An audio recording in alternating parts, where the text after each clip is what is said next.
menggerakkan hati, negeri ini memanggilmu kawan. Assalamualaikum, Pak Sun. Gimana kabarnya hari ini? Mohon izin waktunya, Pak. Kebetulan saya ada tugas di program guru penggerak untuk mewawancarai beberapa kepala sekolah terkait pengambilan keputusan di sekolah. Apakah Bapak bersedia? Waalaikumsalam warahmatullahi wabarakatuh. Dengan senang hati saya insya Allah bersedia. Terima kasih sebelumnya, Pak. Begini, Pak, di modul yang telah saya pelajari ada dua permasalahan yang sering muncul di sekolah, yaitu dilema etika dan bujukan moral. Di mana perbedaannya kalau dilema etika antara kebenaran lawan kebenaran dan bujukan moral kebenaran lawan kesalahan. Dari kedua hal tersebut, permasalahan apa yang terakhir atau sekarang Bapak sedang hadapi di sekolah Bapak? Ya, terima kasih. Di SD kami yang sedang dialami adalah di mana ada seorang PNS yang sering tidak masuk sekolah, bahkan tidak melaksanakan tugas. Bahkan saya telah menegurnya, bahkan ke rumahnya juga pernah. Nah itu barangkali itu permasalahan yang utama. Padahal dia ini sudah berpengalaman yang sangat tinggi. Nah itu saja permasalahan di sekolah kami. Lantas keputusan apa yang Bapak ambil pada kasus tersebut? Nah, keputusan yang pertama adalah saya mengalihkan guru tersebut itu yang pertama dengan mengadakan musyawarah dengan guru-guru, yaitu dengan jalan dia ini tidak diberi kelas dulu, memegang wali kelas. Nah, sementara dia ini beri tugas untuk bidang studi, misalnya PAI atau kesenian. Nah, itu saja keputusan yang pertama untuk saya ambil. Ya, Pak. Kalau begitu mungkin ada solusi lain ya. Jika solusi tersebut mungkin masih dirasa kurang efektif. Apa solusi lain yang akan Bapak lakukan?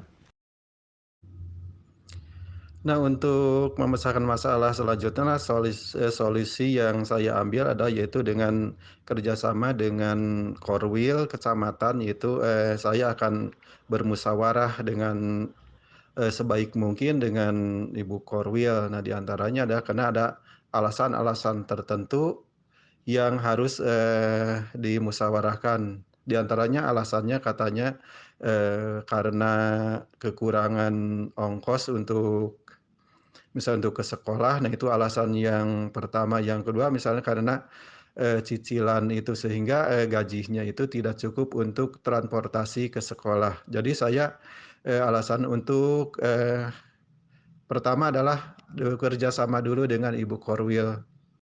Ya, itu solusi yang kedua ya, Pak. Bisa menjadi solusi terbaik juga mungkin ya. Lanjut pertanyaannya, Pak. Bagaimana Bapak dapat mengidentifikasi kasus-kasus yang muncul, mana yang berupa dilema etika dan mana yang berupa bujukan moral? Menurut pendapat saya lebih memilih nilai-nilai kebajikan yang menjunjung tinggi. Karena dengan menjunjung tinggi kebajikan seperti keadilan, kejujuran, kemanusiaan, dan lainnya, maka kebenaran itu akan mengikutinya.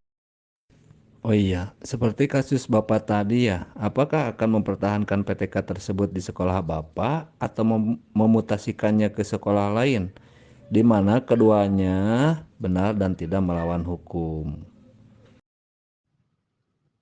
Oh iya, betul sekali itu. Berarti selama ini bagaimana Bapak menjalankan pengambilan keputusan, terutama untuk kasus-kasus dilema kepentingan yang sama-sama benar atau sama-sama mengandung nilai kebajikan? Menurut pendapat saya lebih memilih nilai-nilai kebajikan yang menjunjung tinggi. Karena dengan menjunjung tinggi kebajikan seperti keadilan, kejujuran, kemanusiaan, dan lainnya, maka kebenaran itu akan mengikutinya. Adakah langkah-langkah atau strategi yang Bapak biasanya lakukan dalam menyelesaikan masalah-masalah dilema seperti ini?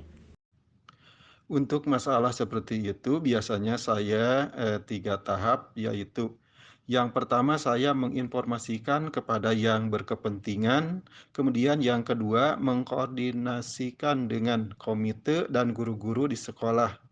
Dan yang ketiga, biasanya saya merefleksikannya kepada diri sendiri. Bagaimana jika hal itu terjadi pada diri saya?